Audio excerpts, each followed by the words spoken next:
Whew. Penalties announced on Wednesday instead of Tuesday of this past week. I'm making this a little after 3 o'clock on Thursday for the Penske Racing, both the 2 and the 22 car. Illegal rear end parts. And let's just get to the penalties first. Both cars, 25 driver and owner points. Both crew chiefs suspended 6 weeks. Paul Wolf for the 2 car, Todd Gordon for the 22. Both car chiefs suspended 6 weeks.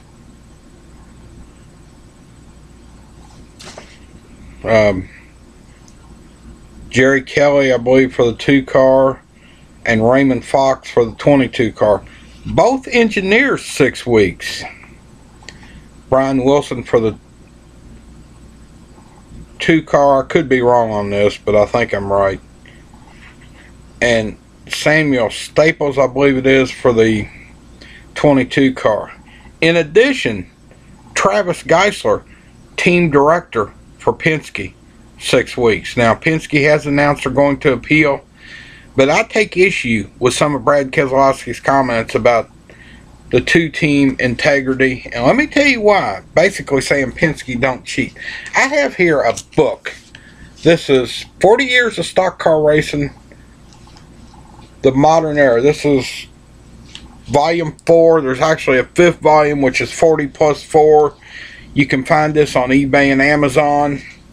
And I've marked a little page in here.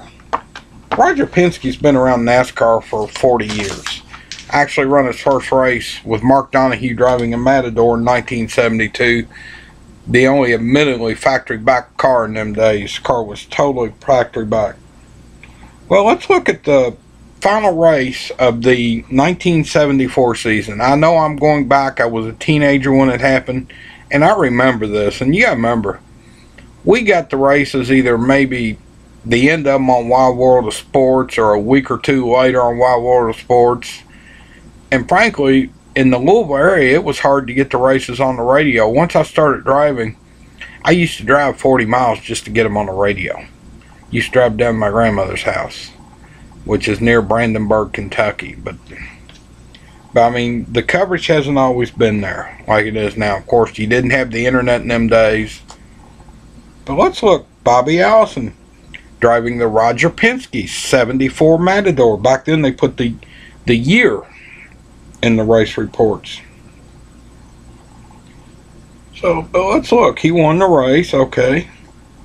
Oh, by the way, roller tappets on the valve lifters. Apparently in 74 it was in the rule book that says you couldn't have them.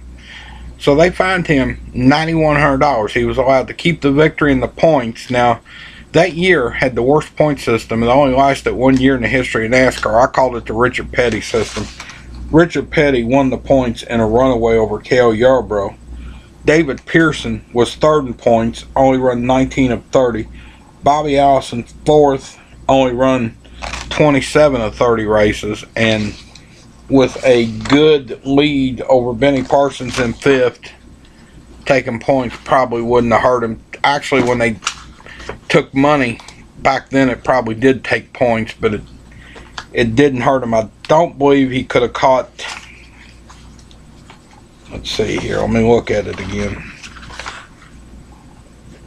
I don't believe he would have caught Pearson. This absolutely the worst point system in history. The next year, the 175 for a win, 5 for leading laps, 5 for leading the most laps came out, and that was used until the current point system went into effect, which, frankly, NASCAR got what they wanted. But Keselowski saying Penske don't cheat.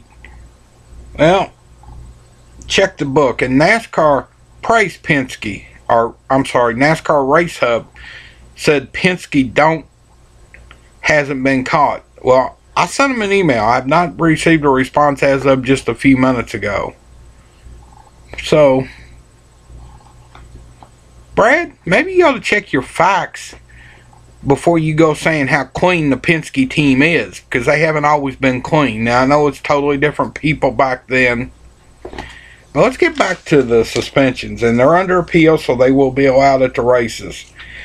But they got it used to be common if a crew chief got suspended, the car chief would be interim crew chief. Then they started suspending car chiefs.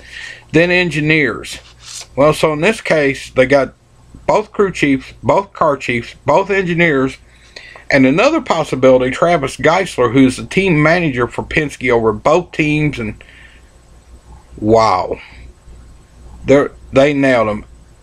I understand they're appealing, but they better be careful.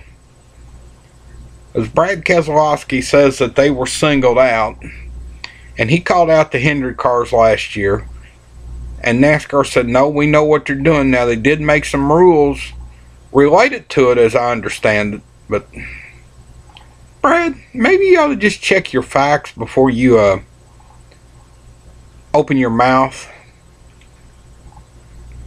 I mean, and I like Brad Keselowski. I've said this before. I'm a Dale Earnhardt Jr. fan. He used to drive for Dale Earnhardt Jr. Now, I'm not a big fan of Roger Penske because, frankly, I thought in '74 Dave Marcus should have been driving the Matador. And I kind of lost a lot of use for Roger Penske back then. Marcus, when the Matador wasn't competitive, when it was underpowered, raced it.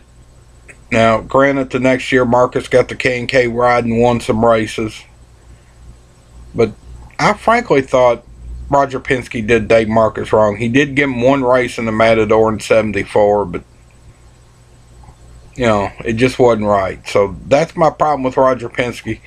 Besides the fact I'm a Chevrolet fan, they run Fords. You know, but I don't have any thoughts one way or other on Joey Logano. You know, the controversy with him and Hamlin aside. But wow, this is probably the stiffest suspension, penalty suspension-wise they came out with. Yeah. $100,000 fines on both teams. 25 driver and owner points. 6-week suspensions for 2 crew chiefs, 2 car chiefs, 2 engineers, and the overall team manager. What do you think?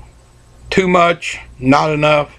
Just right. Now, obviously, the drivers, they lose driver points, and I kind of hate that. But here's one other problem I've got with it, and I'll close this vlog. Those cars were presented for inspection on opening day of practice. Why wasn't it caught then if they had the same thing under the cars?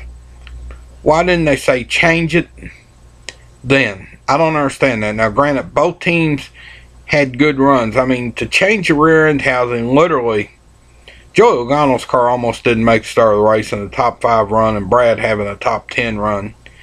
You got to give it up for the teams to have a run like that. But my biggest problem with this is I don't understand why, if they were, and I know I'm repeating myself, but so be it. If those cars were presented with the same type rear end setup at opening day inspection, probably Friday, I'm guessing, or no, my head on Thursday since it was a Saturday night race, but if those cars rolled off the truck with that, they should have made them change them in. That's just been kind of my take on the penalties.